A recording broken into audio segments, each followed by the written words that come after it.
although not great early in the season, I'm watching Sean Payton, the coach, and Bo Nix, and I can see what they're trying to do. I can see the plan. And not every business is a rocket ship. Some businesses take a while. Some teams take a while. But can I identify like a plan? We need to have a hard conversation. I don't think this coaching staff is going to work with Caleb Williams. They have no run game at all. Like none. I can't see the plan. It's bad backyard football. The offensive line has regressed. I mean, they faced a team yesterday in Indianapolis that doesn't defend the run, and they still couldn't run. Fewest yards per play in the NFL. And this is not a team without talent. They had a young and improving O-line last year. Not anymore. They had a semblance of a run game, I thought, last year. Not anymore. They had Keenan Allen, Rome Odunze. They got DJ Moore. They got players. They're last in everything that matters or next to last. For our TV audience, sorry, radio audience, look at the screen. I mean, DeAndre Swift has had 37 carries. One has been for a first down. I mean, once again, I see a defensive coach and a defensive culture not being able to figure out how to fix a quarterback. And Caleb Williams came into this league. We talked about it. He could be erratic. He was an incredible playmaker. But he was going to need somebody like Andy Reid with Mahomes early to get him back into the fairway. Or what Kevin O'Connell is doing with Sam Darnold, take away the reckless. And that's the bigger problem, perhaps, for Chicago. Minnesota is gifted offensively and young. Green Bay's got a great coach, gifted offensively and young. Detroit's not as young. Many of their players are now moving into their prime.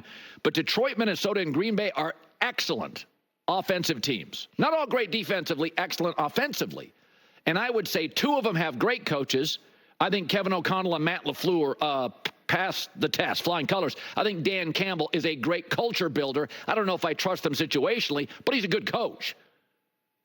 Okay, so forget for a second the Caleb Williams stuff.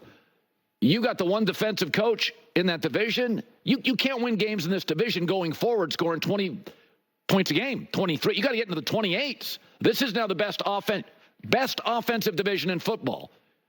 Take the Bears out of it. The other three teams could put an offensive Pro Bowl team together. Minnesota, Detroit, and Green Bay, and their best players are mostly young and getting better. There are no old guys in this league. The tackles, the O-line for Detroit, the young receivers, tight ends for Green Bay, Minnesota, Jefferson, Jordan Addison, TJ Hawkinson, Sam Darnold's playing out of his mind. Like MVP stuff isn't a snarky tweet. He may be. So Chicago's got major issues here. Their touchdown at the end is garbage. They scored 9 real points. They can't run. There's no plan. What am I watching? They got to get him an offensive guru. And the downside, if you fire a coach mid-season and bring in an interim coach, be very, very careful about that. Because if the interim wins like 4 games in a row, often in interims, the substitute teacher, everybody's on their best behavior and great energy and sucking up to the teacher and bringing produce every morning. Here, Mrs. Jones, here's your 13th apple in 9 days. And then the interim coach isn't really a head coach. It was all about energy and him trying to impress the new person in the room, and you're stuck with an interim coach for 4 years. So you may have to just stick with Eberflus. But this isn't working. They bring in a new OC. The O-line's, I thought it was promising. It's awful. The run game's got DeAndre Swift. I mean, the Colts team, by the way, the Colts team had a quarterback that completed 50% of his throws, no touchdowns, 2 picks, can't hit a swing pass to save his life. They didn't have DeForest Buckner, and they won. And they controlled large chunks of the game. Like, this isn't working. And I'm not unrealistic. I watched Denver, and I'm like, oh, I see the plan. Jaden Daniels, oh, I see kind of what they're doing here. I'm giving guys patience. But I don't even know what I'm looking at. Here's Caleb after. I threw it 52 times. Jeez. I do whatever team needs, you know what I mean? And so if it's 50 times, it's 50 times. I can't have the 2 turnovers with those 50 attempts. If it comes down to being 50 attempts and us slinging the ball around, if it comes down to being, 10 attempts, it's whatever team needs to get the win. We'll keep slinging it. We'll keep working on run game. We'll keep getting better definitely as an offense. We're going to get this thing going here soon. Oh, by the way, one of the best quarterbacks and best coaches on the planet, Sean McVay, Matt Stafford, next up. And before you think, ooh, that's bad scheduling. No, you just got the team you should have beaten. You just got Anthony Richardson and the team that can't defend. Like, this was the game to get it right. This was the team. The Rams now are getting healthy. If you got the Rams in 3 weeks, you get dusted. You may have a shot this weekend because the O-line's still a bit of a mess and the wide receiving group is down to backups. But McVay and Stafford now, good luck. Because while the getting's good, that was your game. I mean, the NFL gave you a favor. They're like, hey, let's give them Tennessee early, and let's give them let's give them the Colts here. That Houston's kind of tough. You don't McVay. Here's Carolina. They're giving you games to win, and Carolina now looks like they're competent. Trouble. Like I'm trying to be patient, but I don't see it. And you can blame the quarterback, but they're not firing him. That's the future. You got to make this thing work. You keep taking big swings on quarterbacks. They're not getting rid of him. But this is what I always worry about. I said before the season, J-Mac is my witness. I said, Jaden's got a defensive coach, and Caleb's got a defensive coach, and Drake May's got a defensive coach, and the kid in Denver has an offensive coach, and you are watching Bo Nix. They're not perfect, but I took them in my Blazing Five. If you watch Denver's offense, you see what they're trying to do. Like I can identify, they want to get Bo Nix out of the pocket. They like to run. He's their leading rusher. Like you can see what they're trying to do. It's intentional what they're trying to do. It's flawed. It's not great, but I can see it as a fan. That's what they're trying to do. I don't know what the heck Chicago's offense is. It's like bad intramurals with one really talented guy running around, running for his life. The run game, the O-line, it's all gotten worse. All right, J-Mac, I will say this.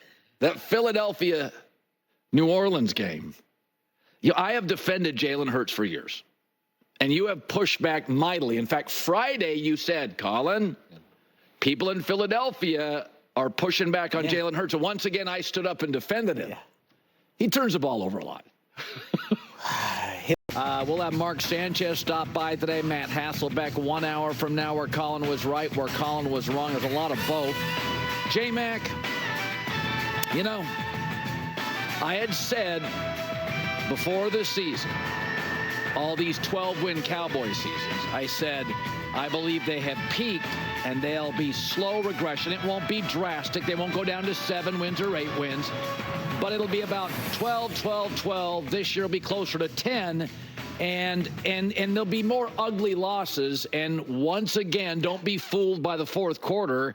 Dallas got smoked, right? It feels good that we nailed that game, right? Ravens in a mauling. Yeah, so CeeDee Lamb and Dak are arguing on one sideline, and Micah Parsons is yelling at the defense, both sides in chaos. The Cowboys have become one big, authentic Kardashian event.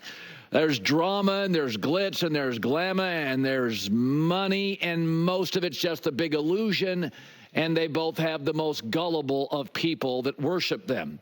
The Cowboys and the Kardashians are great at taking your money, and Jerry Jones has mastered that follow the bouncing ball. But increasingly, of the last 5 really good teams they have played, Buffalo, Green Bay, and Detroit last year, Saints, Ravens this year, 4 or 5 of those are at home, and they've been bullied in all of those games at some point. 4 of 5, just bullied.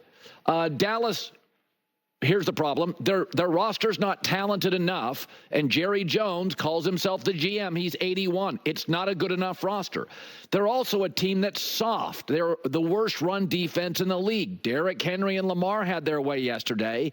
They're also a team that has no chin. If you hit them early, they fold like a cheap deck chair. Also, Dak, CD, and Micah eventually are all going to have top-of-the-market contracts, so you better start nailing those 4th, 5th, and 6th round picks. Baltimore didn't do anything creative. They just ran the ball like the Saints did, over and over and over, often not around, but right at Dallas. So they're getting really expensive. The roster isn't very good. And Dallas has trailed by 20 or more in 3 of their last 4 games. But hey, Dak leads the league in passing yards, which is just so perfectly fitting because Jerry Jones can mention that and justify paying him top of the league. Congratulations. But if you go back to this is about culture and soul. Everybody bangs on Daniel Jones, and I will say I had the Giants winning yesterday, and the offensive line, and now they've got a number 1 receiver. They've got a little bit of a life in New York. Not a great team. Cowboys play the Giants Thursday, but New York's got a little bit of protection, a little bit of a life, a little bit of a hope. But as you all bang on Daniel Jones, I went and looked up this morning since 2020, Dak and the Cowboys have only had 6 fourth-quarter comebacks. That's the same as Daniel.